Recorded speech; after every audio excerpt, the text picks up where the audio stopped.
نہیں دے سکتی. میں پوچھتا کچھ ہوں اور آپ کہتے کچھ اور ہیں. میں آپ کی جلیبیاں کھا کھا کر جو ہے مجھے اب جو ہے سچ والا یہ قصہ بتائیں گے آپ کے جو ہے وہ آپ مدرسے کا قصہ بتائیں گے, کیوں چھوڑ دیا آپ نے, پورا کیوں نہیں کیا؟ ظاہر بات ہے وہاں مدرسے میں کیا ہوتا ہے مجھے پتا ہے, اچھی طرح سے بولوں کیا میں, مدرسوں میں کیا کیا ہوتا ہے, آپ لوگ کیا کیا کرتے ہیں مجھے پتا ہے, میں بولوں اس وقت جو ہے لائیو اسٹریم پر مدرسوں میں کیا کیا ہوتا ہے میں نے اپنی آنکھوں سے دیکھا ہے, پتا ہے, میں بولوں آپ لوگ سننا چاہیں گے مدرسوں میں کیا کیا ہوتا ہے میں نے اپنی آنکھوں سے دیکھا ہے. آپ لوگ جو ہے اس میں مبتلا ہیں, مفتیان کرام علماء کرام اس ان حرکتوں میں اپنی آنکھوں سے دیکھا ہوں. آپ لوگ میری زبان کھلوانا چاہتے ہیں, میری زبان کھلوانا چاہتے ہیں مدرسوں میں کیا ہوتا ہے, میں نے مدرسہ کیوں چھوڑا میں بولوں, آپ میری زبان کھلوانا چاہتے ہیں. آ رہے ہیں فرسٹ پرسن کے اوپر, تو پھر ان کو اپنی صورتوں کا اور یہ سارا اس سے پیچھے ہٹنا پڑے گا, بتانا پڑے گا. مفتی صاحب مجھے جواب دینے دیجیے, کوئی مسئلہ نہیں ہے, مجھے جواب دینے دیجیے. انہوں نے اعتراض کیا ہے, ماشاءاللہ بہت اچھی بات ہے. تو سب سے پہلی بات تو یہ ہے کہ سچوالا جی آپ استعارے کے منکر ہیں, آپ جو ہے الٹی بات کرتے ہیں ہمیشہ. نہ دیکھا نہ بھائی, میں کہہ رہا ہوں زبان میں استعارہ ہوتا ہے کہ نہیں ہوتا, سمپل سی بات. زبان میں تو ہو سکتا ہے, لیکن اب یہ اس کو آپ خدا کا کلام کیسے کہہ سکتے ہیں؟ وہ ایک دوسرا مسئلہ میں ابھی ثابت کروں گا. آپ یہ تو بتائیں کہ استعارے کے قائل ہیں آپ, یہ نہیں. نہیں دیکھیے استعارہ, اب آپ جو ہے کس معنی میں کہہ رہے ہیں کہ اللہ کے لیے جو باتیں آئی ہیں وہ استعارہ آپ یہ کہنا چاہتے ہیں؟ نہیں, آپ مجھے اس بات کا جواب دیجیے کہ کسی بھی زبان میں استعارہ ہوتا ہے یا نہیں ہوتا؟ زبان میں تو ہوتا ہے, لیکن اللہ کے کلام میں استعارہ ہوتا ہے. بس بات ختم ہو گئی ہے کہ زبان میں استعارہ ہوتا ہے. قرآن ایک زبان میں, تو قرآن کے اندر بھی استعارات ہیں. بس ابھی اللہ کا کلام نہیں ہے, اللہ کا کلام نہیں ہے, تبھی تو میں کہہ رہا ہوں اچھا. اب آپ کا جو دوسرا جو دعویٰ ہے کہ چونکہ اس میں اللہ تعالیٰ متکلم نہیں ہے لہٰذا یہ قرآن اللہ کا کلام ہے, کلام نہیں ہے, یعنی یہ شخص ثالث ہے. بات صحیح کہہ رہے ہیں, یہی کہا نا آپ نے؟ یہی کہا نا؟ جی ٹھیک ہے. تو آپ کی دلیل سے یہ ثابت ہوا کہ اگر کسی کتاب کا مصنف شخص ثالث ہوگا تو وہ کتاب اس کی نہیں ہو سکتی. میرے سامنے ایک کتاب کھلی ہوئی ہے, کیا آپ اس کو پڑھ سکتے ہیں؟ عربی تو آپ ماشاءاللہ بہت زبردست جانتے ہیں, تھوڑا سا پڑھیے ذرا سا.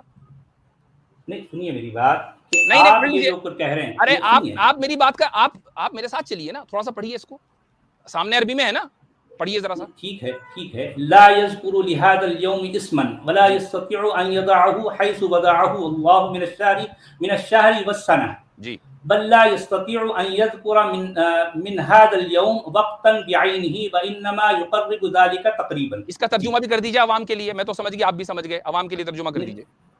نہیں ٹھیک ہے, یہ آپ یہ کہہ کر یہ دیکھیں ہم سچ والا جی یذکر من هذا, سب لوگ سچ والا جی یذکر من هذا سے آگے, یذکر من هذا سے آگے آپ پڑھیے, اس کو عبارت لگا کے پڑھیے. آپ نے الیوم پہ عبارت نہیں لگائی.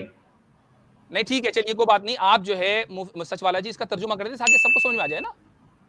نہیں ترجمہ تو کر دوں گا محترم, میں آپ سے یہ کہہ رہا ہوں کہ اللہ قرآن میں متکلم ہے, آپ یہ ثابت کیجئے. میں کہنا چاہ رہا ہوں, میں اسی کا جواب دے رہا ہوں, کیونکہ آپ اس کو کلام اللہ کہہ رہے ہیں نا, کلام اللہ کہہ رہے ہیں نا. ارے آپ اس کا جواب تو دیجئے, اس کا ترجمہ تو کر دیجئے. تو ٹھیک ہے, ترجمہ میں کر دوں گا, تو اس سے کیا ثابت ہوگا سمجھنا. جب ہوگا, فی الحال ترجمہ تو کیجئے اس کا. دیکھیے, لا یذکر لہذا اليوم اسما, لا یذکر لہذا اليوم اسما, یعنی اس طرح سے آج کے دن کوئی اسم, کوئی نام اس کا ذکر نہیں ہوا یا ذکر نہیں کیا جاتا. چھوڑیے آپ چھوڑیے سجوالا جی, مجھے کرنے دیجیے. ولا یستطيع ان يضعه حيث وضعه. مفتی صاحب ان کو کرنے دیں, اس عبارت کا ترجمہ کرنے دیجیے, گزارش آپ سے. ٹھیک ہے چلیے کیجیے. ولا يستطيع ان يضعه حيث وضعه الله من الشهر والسنه. جی اب آپ یہ کہنا کہ وہ جو ہے وہ استطاعت نہیں رکھتا کہ وہ رکھے جس جگہ رکھا گیا ہے اللہ کو, مہینے میں یا سال میں. سچوالا جی آپ نے ٹانگ توڑ دی اس کی, رکیے میں ترجمہ کر دیتا ہوں اس کا. سچوالا جی آپ نے ٹانگ توڑ دی اس کی, رکیے میں ترجمہ کر دیتا ہوں اس کا. لا یذکر لہذا اليوم اسما, اس کو اس دن کا کوئی نام یاد نہیں ہے, نہ ہی وہ اس دن کو اس مہینے یا سال میں رکھ سکتا ہے جہاں اللہ نے اس دن کو رکھا تھا. بل لا يستطيع ان يذكر من هذا اليوم وقتا بعينه, نہ ہی وہ اس دن کا متعینہ وقت جان سکتا ہے. وانما يقرب ذلك تقریبا, اس کو ہلکا ہلکا یاد ہے. واکبر ظنه ان هذا الوقت كان يقع من ذلك اليوم في فجره, اس کا غالب گمان یہ ہے کہ یہ وقت جو ہے اس دن کے فجر کے بعد یا عشاء کے بعد کا تھا. یہ تھرڈ پرسن ہے نا, آپ اس کو مانتے ہیں؟ ٹھیک ہے, آپ نے تھرڈ پرسن مان لیا. اب میں آپ کو یہ بتاؤں کہ یہ کتاب جو ہے عربی زبان کے سب سے بڑے ادیب ہمارے دور کے الایام طٰہٰ حسین, اور یہ ان کی آٹو بایوگرافی ہے, یہ ان کی آٹو بایوگرافی ہے.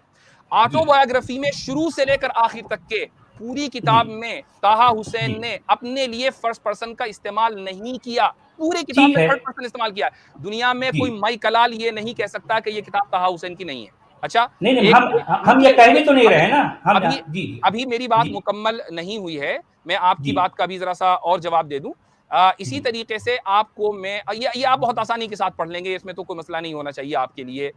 یہ دیکھیے, آپ کیا کہنا چاہیے, یہ دیکھیے, یہ آپ کے سامنے اسکرین پر آ گئی, تو ذرا سا اس کو پڑھ لیجئے, تو اردو میں ہے تو آپ کے لیے کوئی مسئلہ نہیں ہوگا. پڑھ لیجئے ذرا سا.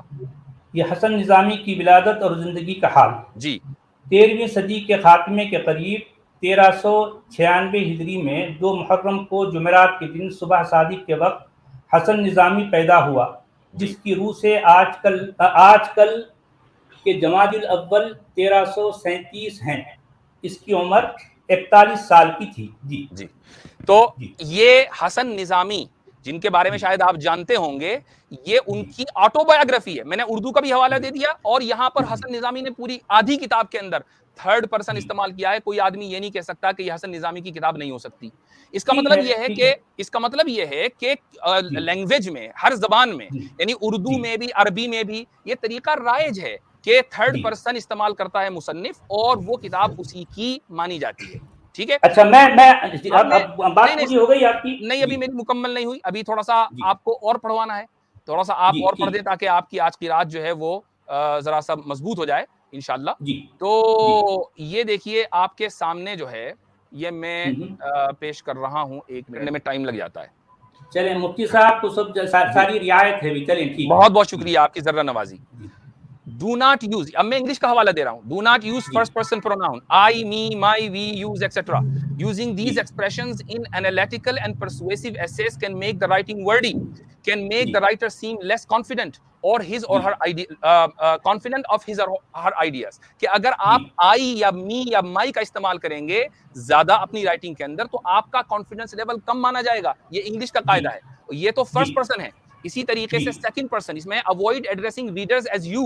Addressing readers using second person pronoun you, your can make an essay sound informal and can bring assumption into an essay that are not true. اگر آپ you اور your کا استعمال کریں گے تو وہ ایک informal writing ہے. formal writing میں you اور your کا استعمال نہیں ہوتا. آپ اگر reader سے بات کریں تو آپ یہ کہیں گے کہ readers, قارئین سے درخواست ہے کہ ہماری کتاب کو پڑھیں. یہ نہیں کہا جائے گا کہ تمہارے سے درخواست ہے کہ ہماری کتاب کو پڑھیں.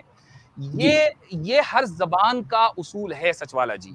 میں نے آپ کو اردو کا حوالہ دیا, میں نے آپ کو عربی کا حوالہ دیا, میں نے آپ کو انگلش کا حوالہ دیا. آپ کی جو دلیل ہے نا کہ مصنف کا یا مؤلف کا فرسٹ پرسن ہونا ضروری ہے, اس کی کوئی دلیل نہیں ہے. آپ نے یہ اصول اخذ کہاں سے کیا ہے؟ میں نے تو 3 دلیل آپ کو دی ہیں ہر زبان سے. اچھا, آپ کی بات مکمل ہو گئی مفتی صاحب.